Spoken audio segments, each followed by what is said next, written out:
Welcome back everyone. स्वागत है सभी का civil services study YouTube channel पर। चलिए स्टार्ट करते हैं। टेस्ट नंबर 273 इंपॉर्टेंट होंगे प्रश्न, हर दिन प्रैक्टिस करते रहिएगा। इस पूरी की पूरी टेस्ट सीरीज़ की प्लेलिस्ट हमने बना रखी है, वहाँ पर आप टेस्ट नंबर 1 से लेकर टेस्ट नंबर 273 तक सबका एक साथ रिविज़न कर सकते हो, 10-10 के स्लॉट में या फिर आपकी जितनी कैपेसिटी। तो आज हो गई है 20 अप्रैल 2020। चलिए स्टार्ट करते हैं। नैनो विज्ञान और प्रौद्योगिकी संस्थान द्वारा नए मटेरियल की खोज के कारण चर्चा में रहे सूडो कैपेसिटर क्या है? क्या है सूडो कैपेसिटर? आर्टिफिशियल इंटेलिजेंस का कोई एडवांस भाग है क्या? लिथियम आयन बैटरी की क्षमता बढ़ाने वाला कोई सुपर कंडक्टर है, या विद्युत ऊर्जा का भंडारण करने वाला सुपर कैपेसिटर, या फिर पीने वाले जल में माइक्रोप्लास्टिक का पता लगाने के लिए कोई यंत्र है क्या? क्या है ये? देखिए, सूडो कैपेसिटर क्या है? विद्युत ऊर्जा का भंडारण करने वाले सुपर कैपेसिटर है। तो इसका आंसर हो जाएगा ऑप्शन नंबर बी। तो भारत सरकार के तहत एक स्वायत्त संस्थान नैनो विज्ञान और प्रौद्योगिकी संस्थान INST मोहाली के वैज्ञानिकों ने सूडो कैपेसिटर या सुपर कैपेसिटर के लिए एक स्टेबल मटेरियल विकसित किया है जो इलेक्ट्रॉन चार्ज ट्रांसफ़र द्वारा विद्युत ऊर्जा को संग्रहित करता है। मटेरियल बैटरी के विकल्प के रूप में एक किफ़ायती व प्राप्त करने योग्य ऊर्जा भंडारण समाधान पेश कर सकता है। और सूडो कैपेसिटर मटेरियल एक कार्बनिक अकार्बनिक हाइब्रिड जीरो जेल संरचना है जिसमें वाणिज्यिक अनुप्रयोग के लिए कम लागत और प्राप्त करने योग्य ऊर्जा भंडारण समाधान की क्षमता है। INST टीम ने प्रस्तावित किया है कि यह विधि एक सार्वभौमिक दृष्टिकोण और जैविक अकार्बनिक hybrid xerogel pseudocapacitor के लिए एक मॉडल प्रणाली के रूप में कार्य कर सकती है, और परिणाम हाल ही में जर्नल ऑफ मटेरियल केमिस्ट्री 2020 में प्रकाशित हुआ है। क्वेश्चन नंबर 2 है, भारत की computer emergency response team CERT-IN मतलब इंडिया के संदर्भ में कोई एक सही नहीं है यहाँ पर। तो ministry of electronics and information technology के अंतर्गत ये काम करती है, और यह जो है भारत सरकार की हैकिंग और फिशिंग जैसे साइबर खतरों से निपटने के लिए एक नोडल एजेंसी है। यह एजेंसी भारतीय इंटरनेट डोमेन की सुरक्षा संबंधी काम को भी देखती है, और हाल ही में इसने भारत सरकार द्वारा चलाई गई आरोग्य ऐप के द्वारा डेटा लीक होने की जानकारी दी है भारत की कंप्यूटर रिस्पांस टीम ने। तो पहला करेक्ट है, दूसरा करेक्ट है, तीसरा करेक्ट है, लेकिन चौथा वाला गलत है। ऐसी कोई भी न्यूज़ नहीं है कि आरोग्य ऐप से जो है वो डेटा लीक हुआ हो। ये डेटा लीक होने की जानकारी जूम ऐप की है। अभी हाल ही में एक जूम वीडियो कॉन्फ्रेंसिंग ऐप है जिसमें 100 लोग एक साथ आपस में चैट कर सकते हैं, बहुत चल रहा है। तो देखिए, भारत की computer emergency response team ministry of electronics and information technology के अंतर्गत काम करता है।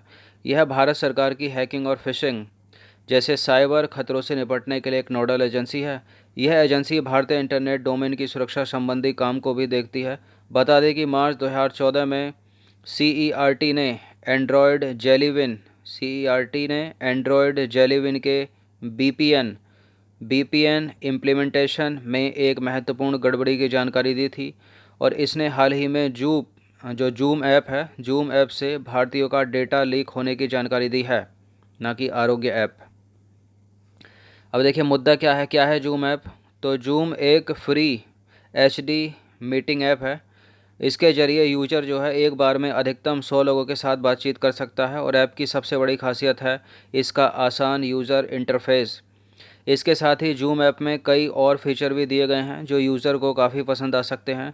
ऐप का जो फ्री वर्ज़न है उसमें भी कॉल में 100 लोगों को उसमें जोड़ा जा सकता है। और इतना ही नहीं, ये जो जूम ऐप है 1-to-1 मीटिंग और 40 मिनट की जो है वो ग्रुप कॉलिंग की सुविधा भी प्रदान करती है। अब देखिए, वीडियो मीट जो जूम ऐप है मौजूदा समय में काफ़ी पॉपुलैरिटी हासिल इसने कर ली है। अब ये ऐप हैकर्स के निशाने पर है, और हैकर्स प्रिवेसी और सिक्योरिटी बग्स के जरिए कमाई कर रहे हैं।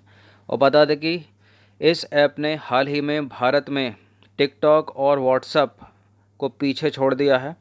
प्ले स्टोर पर जो है वो नंबर 1 ट्रेंड कर रही है। ये लॉकडाउन के दौरान बड़ी संख्या में लोग इस ऐप का इस्तेमाल वीडियो कॉन्फ्रेंसिंग के लिए कर रहे हैं और भारत में इस ऐप को 5 करोड़ से ज़्यादा बार डाउनलोड किया जा चुका है।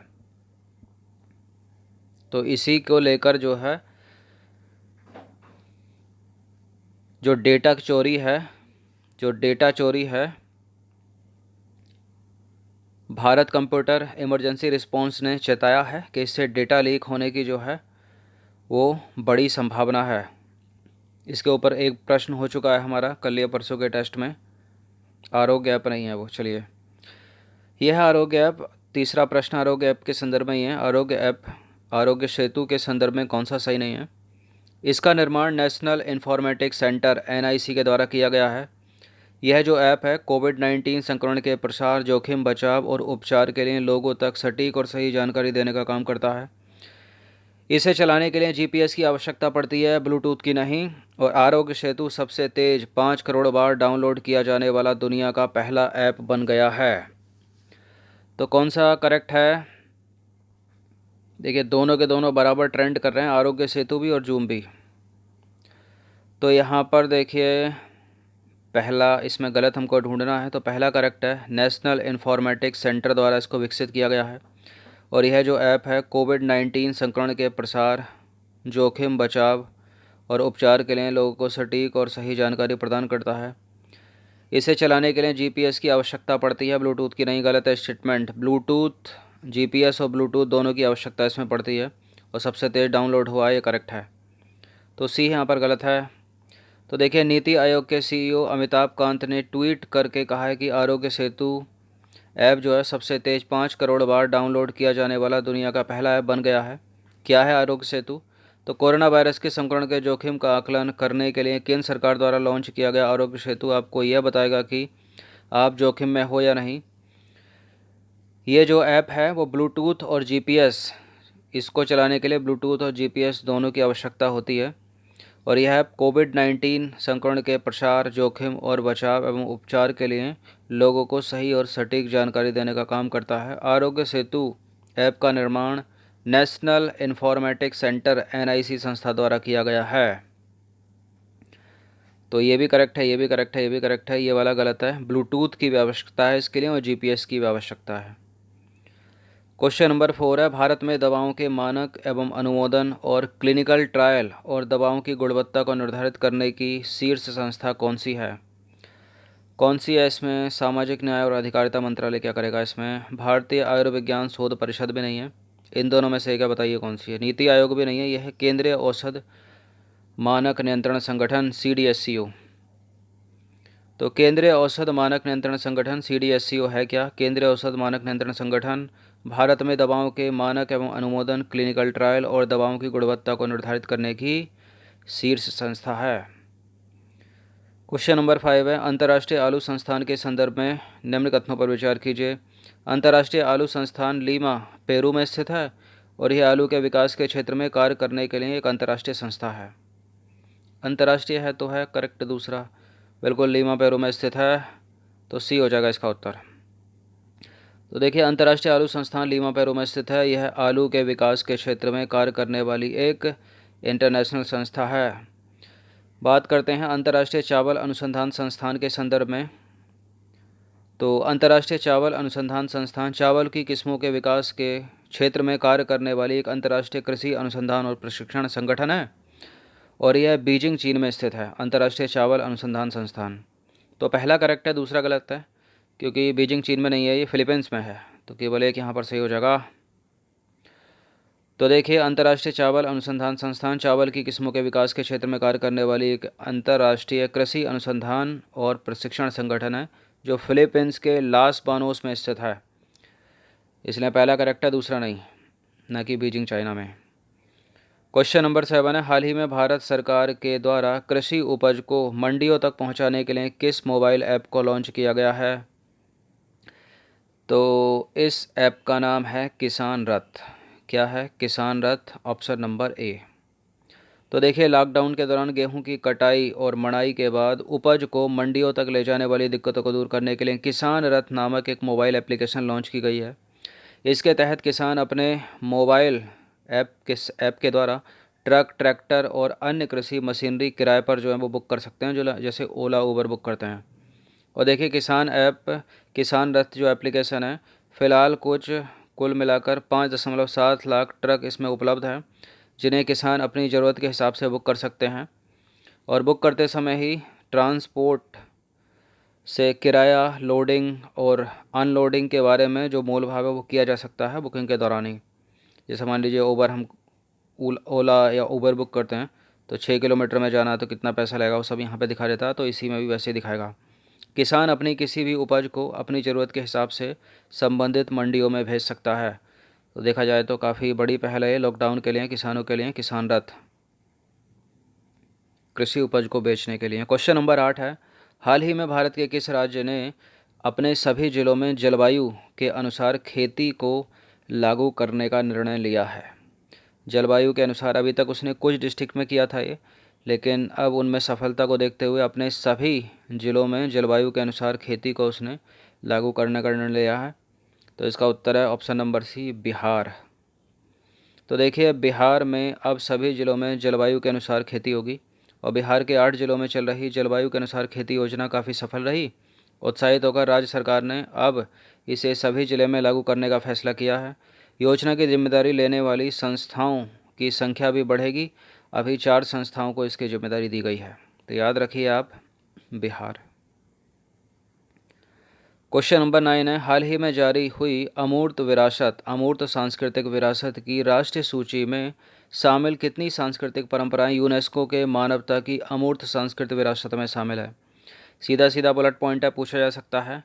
ये सूची अभी जारी हुई है तो 13 इसमें याद रखिए, 13 सांस्कृतिक विरासत इसमें शामिल हैं। क्वेश्चन नंबर 10 है, हाल ही में चर्चा में रहे मैटरहॉर्न पर्वत किस पर्वतमाला का भाग है? किस पर्वतमाला का भाग है मैटरहॉर्न पर्वत? एंडीज़ का नहीं है, रॉकी का भी नहीं है, माउंट फ्यूजी का भी नहीं है, यह है आल्प्स पर्वतमाला का भाग। तो इसका आंसर हो जाएगा ऑप्शन नंबर बी।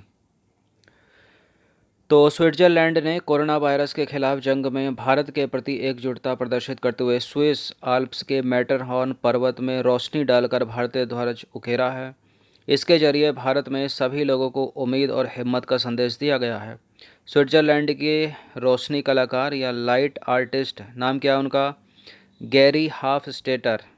गैरी हाफस्टेटर ने कोरोना वायरस से जूझ रहे देशों को उम्मीद बनाए रखने का संदेश देते हुए रात में विभिन्न देशों का ध्वज जो है इस पर्वत पर रोशनी के जरिए बिखेरा है या उकेरा है। और 4,478 मीटर ऊंचा यह पर्वत स्विट्ज़रलैंड और इटली के बीच स्थित है। और ये किसका हिस्सा है?